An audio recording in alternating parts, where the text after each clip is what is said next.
Salam sejahtera, terima kasih kerana bersama dengan saya di Nazilin Unity Channel. Adakah dengan ini Perikatan Nasional sudah hancur lebur di Perlis? Hari ini disahkan tuntutan palsu RM600.000, anak Menteri Besar Perlis dan seorang bekas setiausaha politik kena dakwa. Anak lelaki kepada Menteri Besar Perlis dan bekas setiausaha politiknya akan didakwa di Mahkamah Berhubung. Kes mengemukakan tuntutan palsu mencecah RM600.000 esok atau hari ini.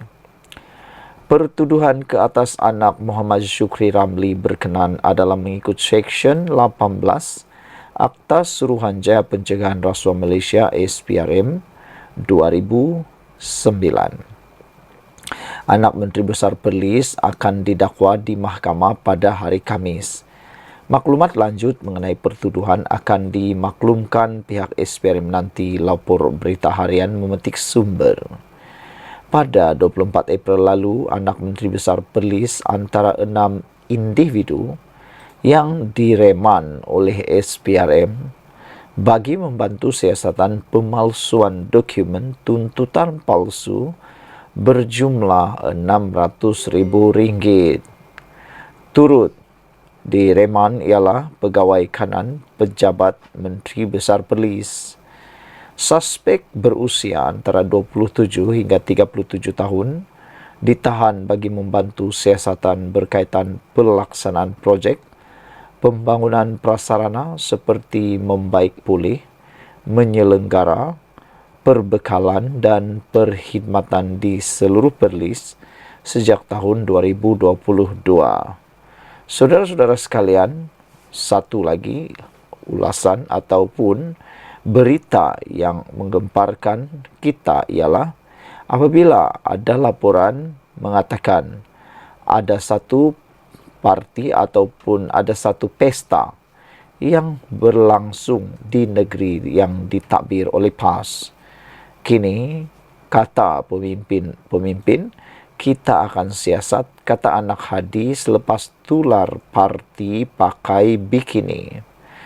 Pengerusi Jawatan Kuasa Penerangan, Dakwah dan Pemerkasaan Syariah Negeri Terengganu, Dr. Muhammad Khalil Abdul Hadi berkata, siasatan terperinci berhubung isu penganjuran sebuah parti berbikini di Pulau Lang Tengah pada 20 Mei lalu.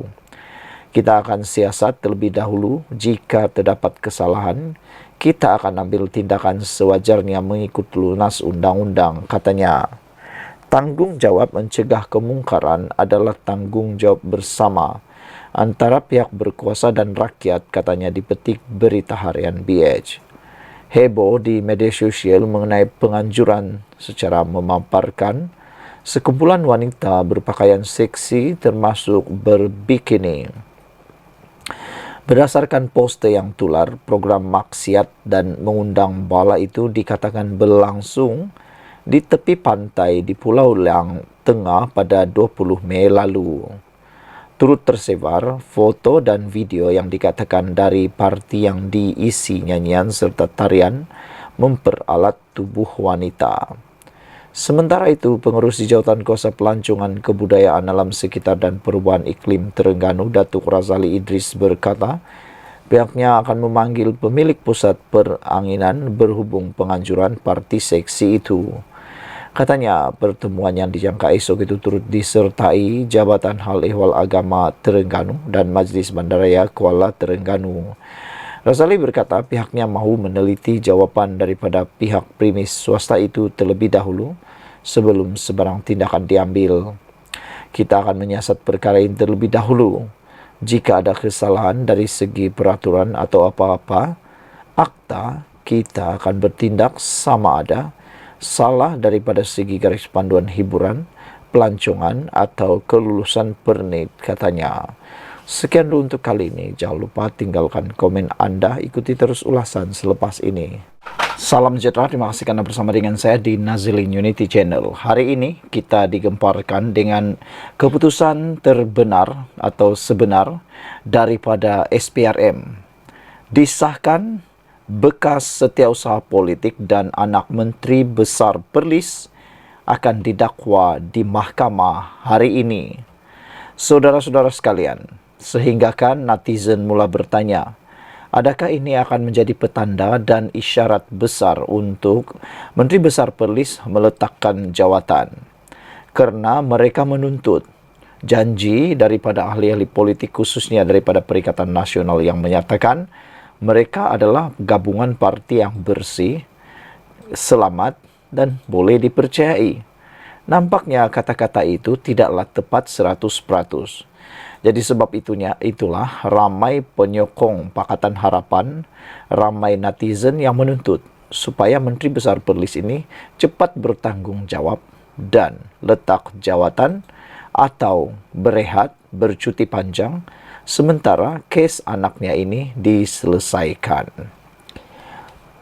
Anak Menteri Besar Perlis Muhammad Syukri Ramli akan didakwa di Mahkamah Session Kangar Perlis pada hari ini atas pertuduhan mengemukakan tuntutan palsu bernilai RM600,000. Ketua Pesuruhjaya SPRM Tan Sri Azam Baki berkata, anak Muhammad Syukri yang juga pemilik sebuah syarikat akan didakwa mengikut Seksyen 18 Akta SPRM 2009 pada jam 8 pagi ini. Anak kepada Muhammad Syukri direman SPRM pada 24 April lepas bersama 5 lagi suspek bagi membantu siasatan berhubung kes tuntutan palsu berkenan dan kemudian dilepaskan dengan jaminan SPRM pada 26 April. Muhammad Syukri turut ditahan SPRM 6 hari kemudiannya.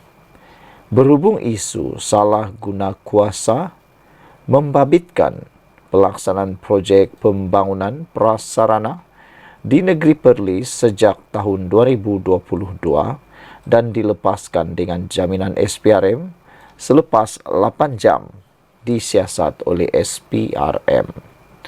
Dalam pada itu, seorang bekas setiausaha politik kepada bekas menteri juga akan didakwa di Mahkamah Session Kuala Lumpur pada jam 8.30 pagi hari ini.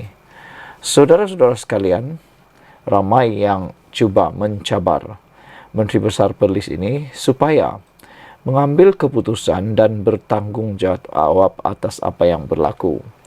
Sehingga ada juga netizen yang menunjukkan rasa tidak puas hati dengan mengatakan baru sahaja Perikatan Nasional PAS memerintah Perlis sudah ada kes seperti ini, kata mereka. Kalau tambah lama lagi, kata mereka, apa pula yang akan berlaku?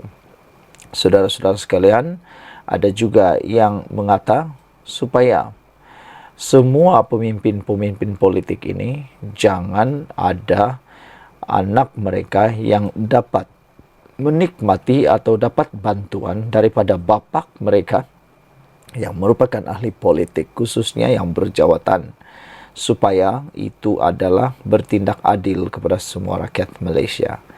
Jadi kita akan dengar dan lihat hari ini pada jam 8 pagi apakah pertuduhan yang akan didakwa terhadap anak Menteri Besar Perlis ini. Sekian untuk kali ini. Jangan lupa tinggalkan komen anda, tekan butang subscribe. Salam sejahtera, terima kasih kerana bersama dengan saya di Nazilin Unity Channel. Pasti pengumuman polis ini mengejutkan Azmin Ali. Polis sahkan panggil Azmin bantu siasatan kes dedah maklumat PKNS. Wow, ini rupa-rupanya Azmin, sebab Azmin dipanggil oleh polis. Polis Selangor mengesahkan telah memanggil Adun Hulu Kelang Mohamed Azmin Ali untuk hadir ke Ibu Pejabat Polis Daerah Shah Alam bagi dirakam keterangan mengikut Seksyen 112 Kanun Acara Jenayah. Ketua Polis Selangor Hussein Omar Khan berkata, rakaman keterangan itu diperlukan bagi membantu siasatan kes berkaitan pendedahan maklumat mengikut Seksyen 203A Kanun Keseksaan. Hussein berkata siasatan itu dimulakan ekoran satu laporan polis oleh seorang pegawai Perbadanan Kemajuan Negeri Selangor PKNS pada 14 Mac yang mendakwa Dokumen sulit perbadanan terbabit dibocorkan. Pegawai itu mendakwa beberapa maklumat yang tidak tepat didedahkan kepada umum yang dikuatiri boleh menjejaskan imej serta nama baik PKNS. Kehadiran Muhammad Azmin Ali adalah bagi membantu siasatan kebocoran maklumat tersebut, bukannya mengenai perkara dibangkitkan di Dewan Undangan Negeri Selangor pada 28 Februari lalu, katanya dalam kenyataan hari ini. Husin berkata setakat ini 15 saksi telah dipanggil untuk dirakam keterangan bagi membantu siasatan. Sehubungan itu, Husin menasihatkan orang ramai agar tidak membuat sebarang spekulasi yang tidak tepat sehingga selesai siasatan polis. Terdahulu media melaporkan Azmin yang juga Ketua Pembangkang Dewan Undangan Negeri Selangor mendakwa menerima notis di bawah Seksyen 111 Kanun Prosedur Jenayah berikutan tindakannya yang membangkitkan isu rakyat serta pentadbiran kerajaan Selangor ketika di persidangan negeri itu. Satu komen daripada netizen berkait isu ini ialah, Red Parrot kata, PDRM selepas ini perlu bertegas, keluarkan waran tangkap kalau perlu, katanya. Pendedahan maklumat rahsia sesuka hati dan ditokok tambah dengan maklumat tidak tepat boleh menjejaskan imej dan reputasi PKNS, sebuah agensi kerajaan negeri Selangor yang sangat terkenal. Peruntukan undang-undang sangat jelas dan sesiapa yang sengaja melanggarnya harus bersedia menerima hukumannya. Sekian dulu untuk kali ini. Jangan lupa tinggalkan komen anda, tekan butang subscribe. Salam sejahtera, terima kasih kerana bersama dengan saya di Nazlin Unity Channel. Ini pengakuan dan pendedahan Anwar yang ditunggu-tunggu oleh rakyat Malaysia. Anwar kata kerajaan tak akan campuri proses kehakiman agensi penguat kuasa. Inilah yang sepatutnya berlaku di Malaysia, iaitu kerajaan tak campur tangan proses kehakiman serta agensi penguat kuasa. Ini yang patut dilakukan supaya kehakiman berjalan bebas dan penguatkuasa juga bebas tanpa dipengaruhi oleh politik atau sesiapa juga. Kerajaan tidak akan mencampuri proses kehakiman dan memberi ruang sepenuhnya kepada agensi penguatkuasa seperti PDRM dan Suruhanjaya Pencegahan Rasuah Malaysia SPRM membenteras rasuah dan ketirisan hasil negara. Perdana Menteri berkata peranan Jabatan Audit Negara juga perlu diperkasa supaya tata kelola dalam perkhidmatan awam dapat ditambah baik. Hal ini kita tekankan untuk mendapat dukungan dan bertindak dengan begitu tegas dan baik serta menjalin perkhidmatan awam yang lebih teratur, bersih daripada rasuah, kelembapan dan kemalasan. Mungkin ada yang memandang remeh dan anggap ini sebagai slogan politik. Tetapi akibatnya besar sekali yang mungkin tidak ramai sedar. Kesannya berantai dan menjalar hingga ke bawah. Kata Anwar, yakinlah dan insya Allah kita dapat enteras sekiranya kita bertindak secara konsisten, berani dan tegas melawan rasuah. Daripada peringkat tertinggi sehinggalah serendah-rendahnya, kata Anwar lagi. Anwar berkata demikian ketika perutusan negara yang disiarkan secara langsung di semua saluran media tempatan malam tadi.